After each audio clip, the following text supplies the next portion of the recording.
On a Sunday morning in Copenhagen, the churches are quiet. Not closed, not abandoned, just quiet. 3% of Danes walk through those doors on a given Sunday. In Sweden, 7%. These are the lowest figures recorded anywhere in the world, in countries where the church was, until very recently, essentially the state itself, where to be born Swedish was, for 4 centuries, to be registered as Lutheran before you could walk. And yet, 85% of Swedish and Danish children are still baptized in those same churches. Church weddings have been increasing. When someone dies, the church fills up.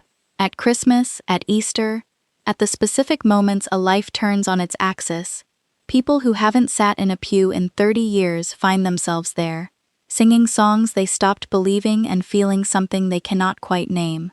This video is about what that something is. Not a defense of religion, not an argument against it, just an honest attempt to describe what actually holds a society together when the formal structure of belief quietly dissolves, and what that looks like in the daily life of the people who are living it. If this is the kind of video you're here for, subscribing helps more than you'd think and takes about 2 seconds. Start with a family, a Norwegian family, 3 generations, grandmother to grandchildren. They haven't been to church in years, and nobody in the family would describe themselves as religious if you asked. But every single weekend, in every season, they drive the same 2 hours to the same cabin in the same mountains. They have been doing this since before the children were born, since before their parents were born. They don't discuss why.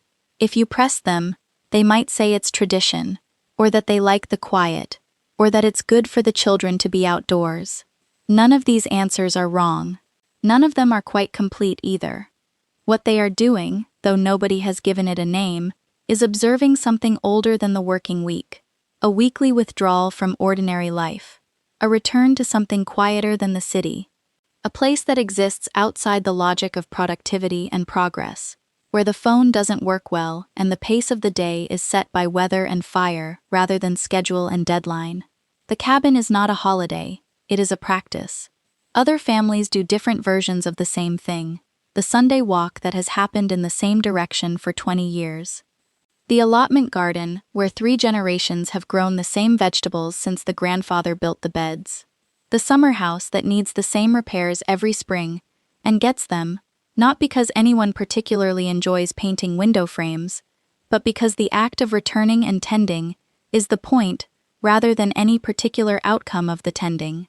What all of these share is the structure of a practice, something repeated, something with its own internal logic, something that connects the person doing it to time larger than their own individual schedule. Come back to Denmark and watch what happens at 4 o'clock on a Friday afternoon. The office is empty with a speed that surprises anyone visiting from a country where staying late is a form of status. People are not leaving early, they are leaving on time, because in Denmark, on time is 4 o'clock, and what comes after work is not leisure as a category separate from life, but simply the rest of life, which is not considered less important than the first part. An elderly Danish woman, asked in an interview what she believes in, pauses for a long time before answering. Not God, she says. Not exactly. She believes that people are generally good if you give them the chance to be. She believes that when someone is sick, they should be looked after without it costing them everything. She believes that her neighbor's child deserves as good an education as her own grandchild. She has believed these things her whole life, she says, and acting on them has given her life its shape. She doesn't call this a moral code. She doesn't call it anything. But what she has just described, quietly and without any apparent awareness that it is remarkable, is a sophisticated, coherent, and deeply held system of values that governs how she treats other people, what she expects from her community, and what she considers a life well lived. The content of this system would be recognizable to any religious tradition in the world. The container it came in is simply different from what most of the world uses. The welfare state, from this angle, looks less like a political system and more like a theology made administrative. The principle behind it is old. You look after each other. Not because it's efficient, not because it produces better economic outcomes over time, though it does, but because the person next to you matters as much as you do, and your suffering is my concern, and my suffering is yours. This is what the churches said for centuries.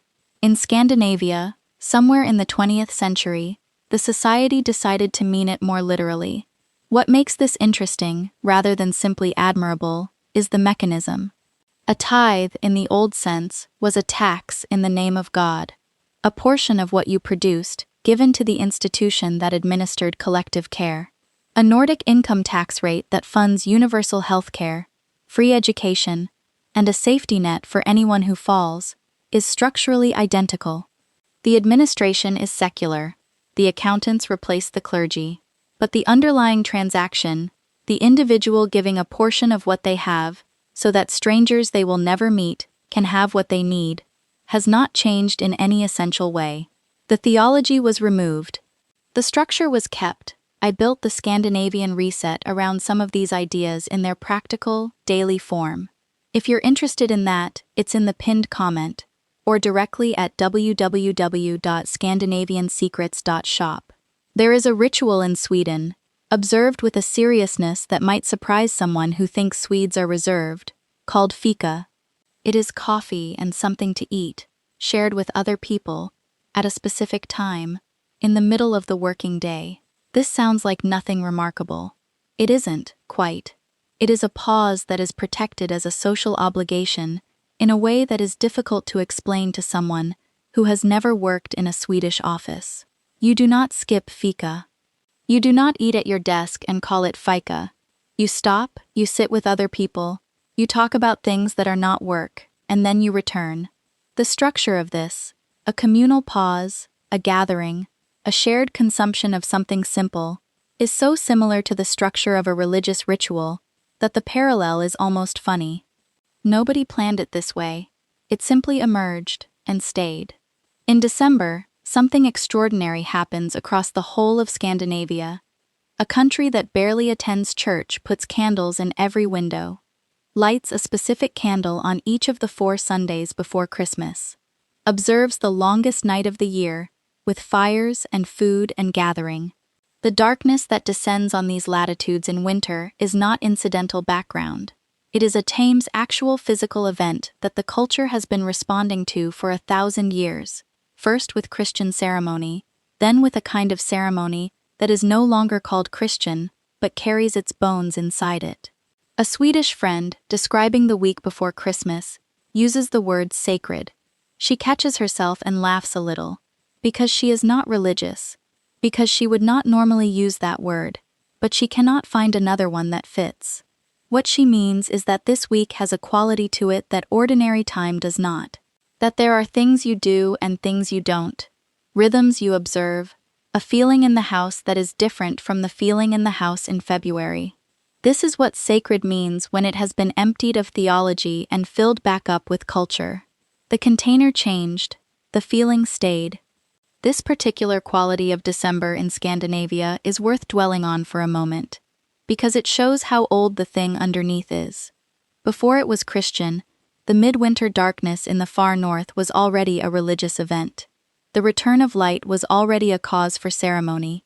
Christianity arrived and named the ceremony differently. Then secularism arrived and unnamed it, but the ceremony continued, because the event it was responding to, the longest night, the cold, the need to gather light and fire and food and people against the dark, has not changed, and will not change, regardless of what the people doing it are called, or what they believe. Some things are older than the containers cultures have put them in, and then there is death.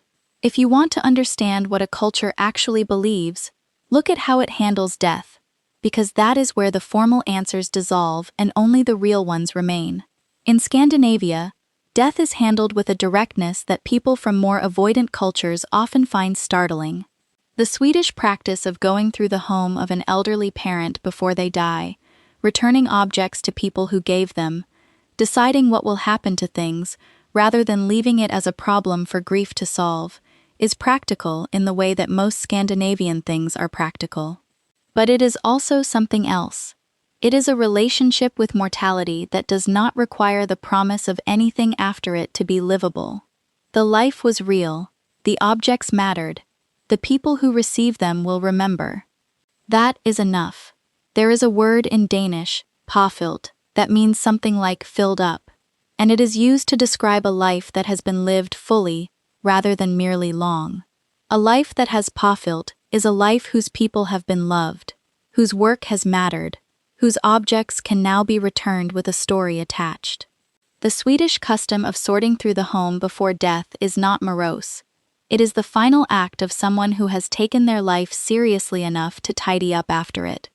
The people who do this tend to describe it not as sad, but as clarifying, as a way of seeing what the whole thing added up to while there is still time to add a final note.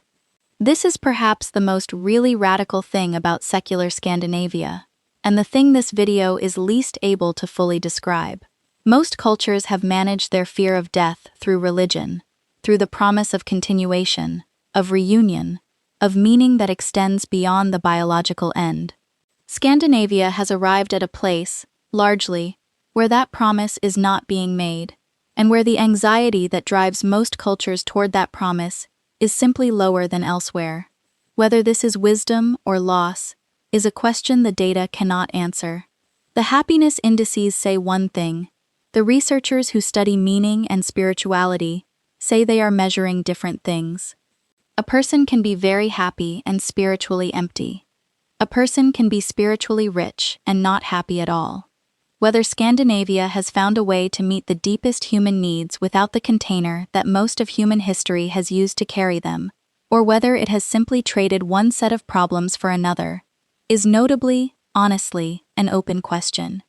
It is worth pausing here for a moment, because the video has been describing something that is easy to misread as a self-congratulatory portrait of a perfect secular society, which is not what it is. Nordic countries have mental health struggles.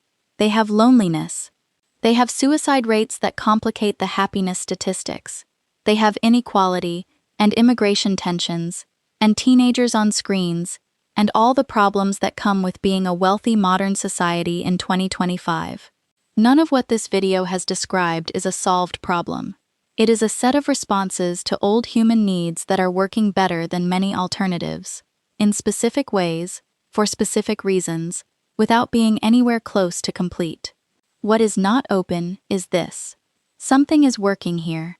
The trust levels are extraordinary. The well-being data is consistent.